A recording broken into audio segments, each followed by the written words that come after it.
Hello! Aujourd'hui, un autre point de grammaire sur un autre temps hyper simple. Et ça, c'est vrai. Pas de publicité mensongère, vous allez voir tout de suite. Alors, vous pouvez pas dire qu'en allemand, no future, hein, voilà, vous allez parler qu'au présent, éventuellement évoquer le passé, mais pas de futur parce que c'est trop compliqué, parce que c'est pas vrai. Le futur en allemand, c'est hyper simple. La formule magique, elle tient juste là-dedans. Werden, qui est donc l'auxiliaire du futur, plus infinitif. C'est tout. C'est hyper simple. Alors, encore une fois, hein, on a toujours cette idée que l'allemand c'est difficile. Là, je vais vous prouver que non. Par rapport aux langues latines, où vraiment le futur, c'est compliqué. Regardez en français. Le verbe venir, ça fait je viendrai. Venir, on dit viendrait, on rajoute un i. Surviendrait, en général, on voit plein de fautes sur la fin, AIS au lieu de AI, donc c'est très compliqué en français. Par exemple, aller, ça fait j'irai, et ainsi de suite. Donc c'est vraiment très compliqué en français. En revanche, en allemand, la formule magique, elle tient là-dedans, et c'est tout. Et vous n'aurez pas de saison 2 pour le futur. Le futur, vous allez voir, aujourd'hui, en 3 minutes, on voit tout, et c'est plié, c'est vraiment très facile. Alors, la seule petite difficulté, parce que quand même il y en a une, et l'honnêteté m'oblige à vous dire que par rapport à l'anglais, vous avez un tout petit peu plus à apprendre, dans le sens où en anglais, vous n'avez vraiment rien à retenir, c'est will, 6 fois. En allemand, vous avez donc un seul auxiliaire, werden, et par contre, il se conjugue, et comme c'est un verbe irrégulier, puisque forcément, vous vous en doutez, il a été très très utilisé, il faut conjuguer avec juste en faisant attention à do et à r qui sont irréguliers. Donc vous prenez votre auxiliaire werden avec le radical werd et ça donne ich werde qui est régulier, wir werden, ihr werdet, sie werden, tout ça c'est régulier. En revanche, le radical change à do et à r où ça donne du wirst et er wird. Donc, à retenir, ich werde, du wirst, er wird, wir werden, ihr werdet, sie werden. Et c'est tout. Donc, franchement, c'est pas grand-chose. Hein?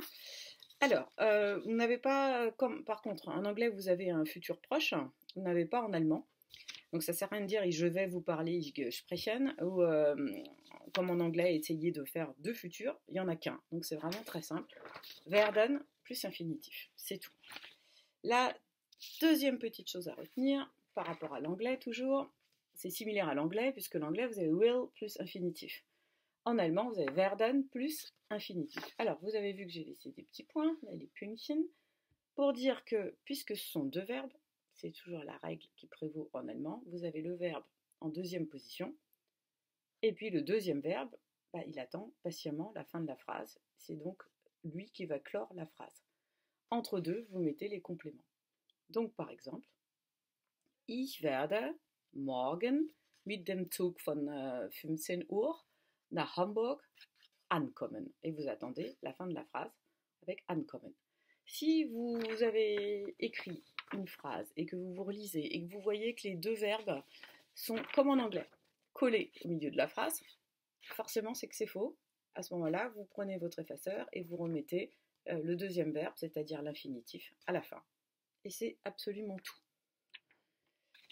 Après, il faut savoir que c'est comme en français, comme en anglais, si vous avez un complément de temps qui indique déjà le futur, vous n'êtes pas obligé de conjuguer au futur. Donc si par exemple vous dites nächstes Jahr fahre ich nach Dänemark, c'est du présent, l'année prochaine je vais au Danemark, c'est comme en français, ça passe. Ça passe parce que vous avez déjà l'expression l'année prochaine. Donc vous pouvez dire nächstes Jahr fahre ich nach Dänemark et vous pouvez bien sûr dire nächstes Jahr werde ich nach Dänemark fahren. Mais donc vous n'êtes pas totalement obligé de le mettre dans la mesure où vous avez déjà une indication de temps qui indique le futur. Voilà, et en disant ça, vous voyez, on en est à 4 minutes, et j'ai tout dit. Frau Toro, elle a fini.